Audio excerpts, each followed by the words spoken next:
अस्सलाम वालेकुम नाज़रीन।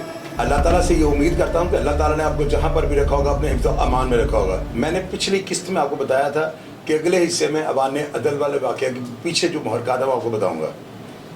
नाज़रीन, होता कुछ ऐसे है, खालिद चिट्टा और रहील भट्ट जो है ना, ये चुपरजी मेडिकल स्टोर के नाम पे एक स्टोर था जहाँ पे मुर्गियों की फीड वगैरह बिकती थी। ये मेरे हसास अदारे के एक ऑफिसर भाई हैं, उनके चचा की दुकान पर जाते हैं। कोई दुकान का वो रफड़ था, दुकान करोड़ों रुपये मालियत की। खालिद चिट्टा और ख्वाजा रहील जो है ना, ये जाकर जो है अंकल को कहते हैं, वो जो मेरे दोस्त के अंकल थे उनको शेख लतीफ़ उनका नाम था, वो आज भी ज़िंदा है। मैं उनको भी जो है ना ऑनलाइन ले आऊँगा, यानी कि अगर कोई बंदा उंगली उठाएगा तो मेरे पास वो भी सबूत के तौर पे मौजूद है। उनको धमकी मिलती है कि जी आप जो है ना 2 नंबर तरीके से यहाँ पे बैठे हुए हैं, आपने दुकान पे कब्जा किया हुआ है, असल मालिक ने हमें ये बेच दी है, तो आप जो है ना जगह को खाली कर दें। वहाँ पर खालिद चिट्टा अंकल को ये कहता है कि इसी तरह बन के नाल गड्डी से ग्वालमंडी ले जाएंगे। इस तरह की बातें होती हैं। अंकल जो है ना वो अपने एहसास अदारे के जो अफसर भतीजे हैं, जो मेरे दोस्त हैं, उनको बताते हैं। वो मुझे पूछते हैं, चोई साहब गोगी भट्ट कौन है? मैं उनको बताता हूँ गोगी भट्ट साहब अच्छे आदमी हैं। वो मुझे बताते हैं कि मेरे अंकल के साथ जो है ना इस तरह का मामला हुआ है। खालिद चिट्टा नामी एक लड़का, और मैं खालिद का नाम सुन के मैं हिल जाता हूँ। मैं कहता हूँ सर वो कैसे खालिद चिट्टा कैसे? वो जब बात बताते हैं कि उन्होंने दुकान पर जाके ये अल्फाज गए कि गड्डी ना बन के तुम ग्वालमंडी ले जाएंगे, तो ये बातें जो है ना मेरे अंकल के साथ उन्होंने की हैं। ये मैं तो उनको पूछूंगा। मैं सर को कहता हूँ कि आप फ़ोन बंद करें। खालिद उसके ऊपर वो जेल से रिहा होकर आया हुआ था, मेरे वो दोस्तों भाइयों की तरह था, सारी दुनिया को इस बात का पता है। मैंने खालिद चिट्टे को फ़ोन किया और मैंने से पूछा क्या मामला था, तो वो मुझे कहता है अफसल मालिक हमारे पास आ गए, ये 2 नंबर बैठे हुए हैं। टाइम हो जाता है, मैं खालिद चिट्टा और रहील को अपने पास बुलाता हूँ, और ये ना मेरा ख्याल है रेड कलर की होंडा गाड़ी मैंने एक ही अपनी ज़िंदगी में देखी है। वो रिकॉर्ड थी या कौन सी थी, वो बाहर से गालबन को कलर की आई थी, रेड। हालांकि होती नहीं है, आप लोगों ने नीचे लिखा, मैं पहले बता दूँ, थी वो होंडा गाड़ी। खालिद और ये दोनों आते हैं मेरे पास, आगे बताते हैं रहील भट्ट मुझे पहली दफ़ा ज़िंदगी में मिलते हैं, और वो मुझे कहते हैं कि हमारे पास मालिक मौजूद है, हम बिल्कुल राइट पे हैं। टाइम होता है ग्वालमंडी का। मैं अंकल को कहकर जो है अपने दोस्त जो होते हैं उनको कह के अपने अंकल को कहते हैं मेरे साथ ये जाएं, तो मेरा खालिद का बड़ा ताल्लुक है, ग्वालमंडी में टाइम हो गया, वहाँ पे जाकर जो मामला है इसको देख लेंगे और मैरिड होगा। वो अंकल को कहते हैं आप शाहिद के साथ चले जाएं। मैं, मेरे दोस्त आगा गुड्डू जो कि आज भी जिंदा है, और एक और लड़का, हम 3 जाने अंकल को साथ लेकर जब फूड स्ट्रीट आ जाते हैं। जब हम फूड स्ट्रीट पहुंचते हैं तो वहाँ पर एक गार्ड खड़ा था। मैं उसको कहता दरवाज़ा खोले, ये जंगला पीछे करो, मैंने खालिद चिट्टे के पास जाना है। वो कहता वो कौन है? मैं कहता हूँ गोगी भट्ट साहब के साथ होते हैं। कहता कौन गोगी भट्ट? बड़ा बदतमीजी करता है। मैं अब देखता हूँ कि अंकल के सामने मैंने तो उनको कहा अपना घर है, तो यहाँ पे मुझे रास्ता कोई नहीं दे रहा। मैं ना गार्ड के कुछ कहने की बजाय ना खालिद चिट्टे को फ़ोन कर देता हूँ। वो अंदर बैठा हुआ था क्योंकि टाइम हुआ हुआ था। खालिद चिट्टा अंदर से रिवाल्वर लेकर आता है और वो फूड स्ट्रीट के अंदर आकर जो है ना आते ही ना इधर देखता है उधर देखता है, उस गार्ड को मारना शुरू कर देता है। खालिद उसको जहाँ पे बट मारता है उसका सर फटता है और वो खूनम खून लालम लाल हो जाता है। यहाँ बट फटता जाता है, वो नाक पे मारता है, नाक फट जाता है। यानी जहाँ वो रिवॉल्वर था उसका जब वो बट मारता है ना, तो मुझे यही डर था कि इसकी उंगली ट्रैगर पे आ गई तो फायर ना हो जाए, क्योंकि रिवॉल्वर दबाव में चल जाता। मेरा तो इसी तरह कत्ल हो गया था। खैर वो उसको फाड़ फूड़ देता है, बैरियर उठा कर पीछे करता है, गाड़ी अंदर आ जाती है। अब जब हम अंदर आ जाते हैं ना, ये बात बिल्कुल जेन्युइन है। अगर किसी बंदे ने कहा ऐसे नहीं हुआ तो मैं उसको ब्लॉक कर दूंगा। मुझे गुस्सा चढ़ जाना है कि मैं आप लोगों को सच बता रहा हूँ, आप लोग अभी भी टहने यहाँ बनने से बात नहीं आते, हिम्मत आप लोगों में है नहीं। और कमेंट अब करना मैं बताऊंगा आपको मैं क्या करता हूँ। अब नाज़रीन, खालिद चिट्टा जो है अंदर आ गया, मैं गाड़ी पे साथ था उसके, यानी वो अपनी पैदल ही वो आ गया, मैं गाड़ी पे आ गया ना, गोगी भट्ट साहब को ग्वालमंडी वाले घर के आगे गाड़ी खड़ी कर लेता हूँ। अब मैं अंदर आके बैठ जाता हूँ। जब हम अंदर आते हैं ना तो खालिद के कपड़ों पर लगा खून देखकर रहील कहता है क्या हुआ है? वो साथ एक लड़का था, वो बताता है कि भाई गार्ड को मारा है। तो रहील चूँकि खालिद चिट्टे का दोस्त था, वो नहीं बोलता, वो वहीं बैठा रहता है। इतनी देर में गोगी भट्ट साहब आते हैं। गोगी भट्ट साहब आता है, पूरे कमरे के अंदर भट्ट साहब आ गए, भट्ट साहब आ गए। वो सारे चुप कर जाते हैं, मैं भी जो है ना चुप कर जाता हूँ। अब गोगी भट्ट साहब अंदर वाले कमरे में जाते हैं, जाकर ऊंचा ऊंचा बोलना शुरू कर देते हैं कि साढ़े घर आते हैं, इतने तमाशे लाना आते हैं। बाहर वो बाहर से आते हैं, वो साइड तमाशा देखे हैं। 200-250 बंदा वहाँ पे खड़ा होगा था जब ये वाक़या हो रहा था। ये बड़ा मशहूर वाक़या फूड स्ट्रीट का, आप किसी को भी वहाँ से पूछ सकते हैं। खैर नाज़रीन, वो जो है ना अंदर उन्होंने बड़ा ऊंचा बोलना शुरू कर दिया। इतने में खालिद चिट्टा आवाज़ें सुन रहा था, मैं भी सुन रहा था। वो जो फाइल थी ना वो मेरी तरफ फेंकता है और मुझे कहता है शायद भाई उठो चलिए। वो गुस्से में उठता है तो रहील उसको कहता है बैठो, कहता नहीं मैं चल रहा हूँ। बाहर निकल कर खालिद चिट्टा मुझे ये कहता है शायद भाई तू जाओ, उन्हें दुकान दूंगा, कोई चक्कर है, जो तू चाहो कर लेना। मैं गाड़ी स्टार्ट करता हूँ, उस होंडे पे ऊपर बैक साइड पे वो बैठता है लड़का, स्टार्ट करता है। खालिद चिट्टा मेरे से पहले गुस्से में निकल जाता है, हालांकि मुझे उसने बुलवाया था, पहले मुझे जाना चाहिए था। वो फटाफट होंडे पे निकल जाता है।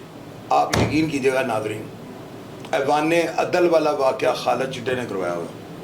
मेरा वो दोस्त था, भाई था, आज वो दुनिया में नहीं है। मैं ये बात आपको बता रहा हूँ। मैंने खालिद चिट्टे को अपने ड्राइंग रूम में बुलाया और उसको मैंने कहा कि मुझे शफकात साहब के ज़रिए जो है ना पता लगा है कि तुम्हारा नाम आ रहा है अवान अदल वाले वाक़या में।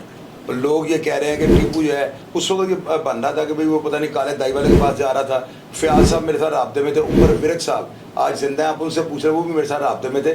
चौधरी शफकात साहब के साथ जो है ना मेरा इंडायरेक्टली राब्ता था, यानी किसी बंदे के रेफरेंस से। वो चौधरी फिरोज साहब कहते थे कि इससे पूछ के बताओ ये वाक़या क्या है, क्योंकि ये बड़ा मंजा हुआ है, तो ये है तो वो है। तो मुझे ना जब थोड़ी स्मेल होती है ना कि खालिद चिट्टे का नाम आ रहा है, इसको मैं बुला लेता हूँ। मदर इकबाल आज भी जिंदा है, आप उससे भी तस्दीक कर सकते हैं। मदर इकबाल मेरे ड्राइंग रूम के अंदर एंटर होते हैं। जो डीएसपी था और उनके ऊपर नार्कोटिक्स का मुकदमा था, शायद अब वो क्लियर हो चुके हैं, वो मेरे ड्राइंग रूम के बाहर आ जाता है तो खालिद चिट्टा देख के चमक जाता है और वो समझता है चौधरी ने मन रहा दिया। मैं से कहता हूँ तो खड़ा ही है, खालिद चिट्टा खड़ा होता है, एक गेट के आगे आता है और मदर इकबाल अंदर बढ़ रहा होता है, ये अंदर एंटर हो रहा होता है। मजहर इकबाल उसको देखता है, खालिद ने शीशों वाली जो है ना सिंधी टोपी पहनी हुई थी, टिंड करवाई थी, ये जिस दिन का मैं आपको वाक़या बता रहा हूँ। खालिद चिट्टा बाहर निकलता है तो मदर उसको देख के मुझे कहता है तो खालिद चिट्टा जी। तो मैंने फिर वही काम जो अंडरवर्ल्ड में होते थे, मैं कहता हूँ मदर साहब मैंने सिर्फ तुसी देखे है। तो मदर ने, मुझे आज भी याद है, मदर ने कहा था मैं नहीं वेख्या, मैं नहीं वेख्या, मैं नहीं वेख्या। ये उस टाइम की बात है जब ऐवान अदल वाला वाक़या हो चुका हुआ था। अब आप देखें नाज़रीन, ये वाक़या क्या हुआ है। खालिद चिट्टे ने ये सोचा कि मेरी आज इंसल्ट हो गई है। खालिद चिट्टे का कभी भी गोगी भट्ट और तीफी भट्ट से ताल्लुक था ही नहीं, ये बात कागज़ को बराबर लिख रहे। ये शेख हदरीस साहब का छोटा भाई था।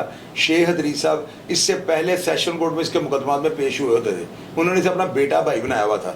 शेख हदरीस का और स्टेटस है, गोगी भट्ट और तीफी भट्ट का और स्टेटस है। ये ग्वालमंडी में रहते थे, उनका सिर्फ शोरूम या दफ्तर था वो जो मूनलाइट सिनेमा के सामने था, जहाँ पे आजकल पेट्रोल पंप बन चुका हुआ है। खालिद चिट्टा मुझे अक्सर वहाँ पे शेख हदरीस साहब के दफ्तर में मिलता था।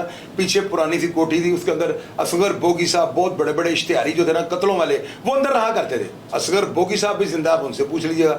शेख हदरीस साहब के अंदर, इनके अंदर हवा नहीं गुजरती थी।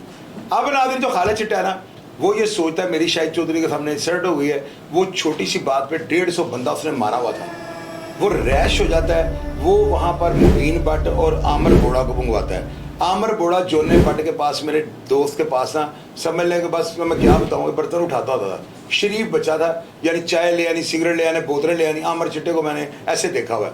मुबीन भट्ट शौकी चंगड़ के पास होता था, मैं 2-3 दफ़ा शौकी के पास जाता हूँ तो मुबीन वहाँ पे यानी समझ ले मैं मानवादी ये करता था, बर्तन वगैरह भी उठा लेता था और बड़ी रिस्पेक्ट करता शौकी चंगड़ की ना।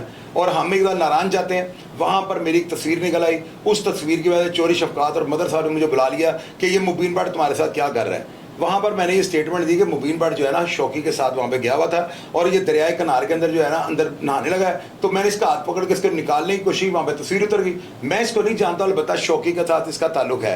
इस वजह से शौकी के पीछे पुलिस चढ़ गई कि शायद चौकी इस काम के पीछे हैंडलर होगा। वो भी शौकी को मैंने ही कोतवाली ले जाकर, शौकी भी जिंदा है, मैंने मदर साहब को ये कुरान पे लग दिया था खुद जाके, शौकी मेरे साथ नहीं था, लेकिन कोतवाली तक हम जा रहे थे तो मदर ने हमें मना कर दिया थाने ना हो। ये आज भी शौकी जिंदा, आप इससे पूछ सकते हैं।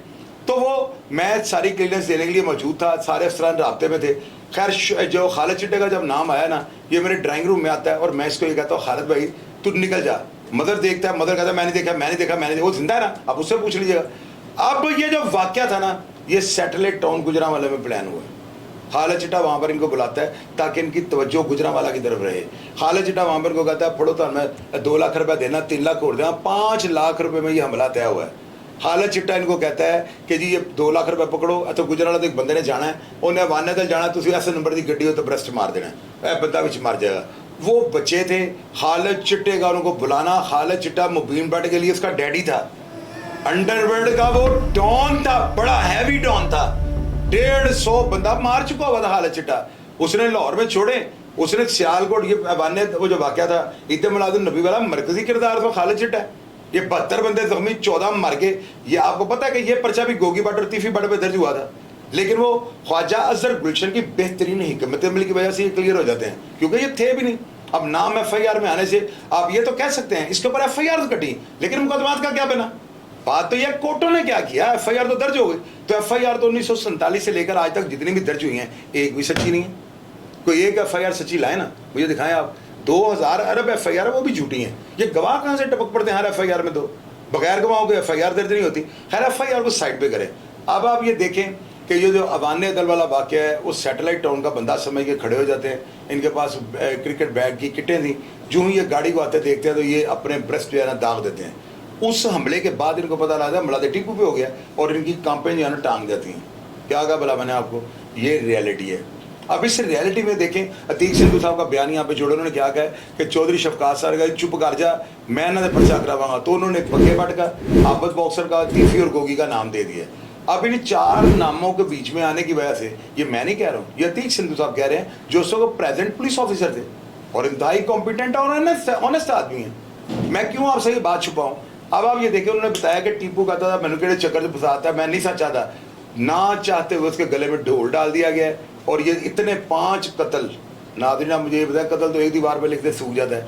तीफी भट्ट जो है ना इनका, जो गोगी भट्ट इनका दुश्मन बन गया, बनना भी बनता था, क्योंकि एक बंदे का झूठा नाम आप 5-302 में डाल देंगे तो बंदा आपका दुश्मन नहीं तो और दोस्त बनेगा।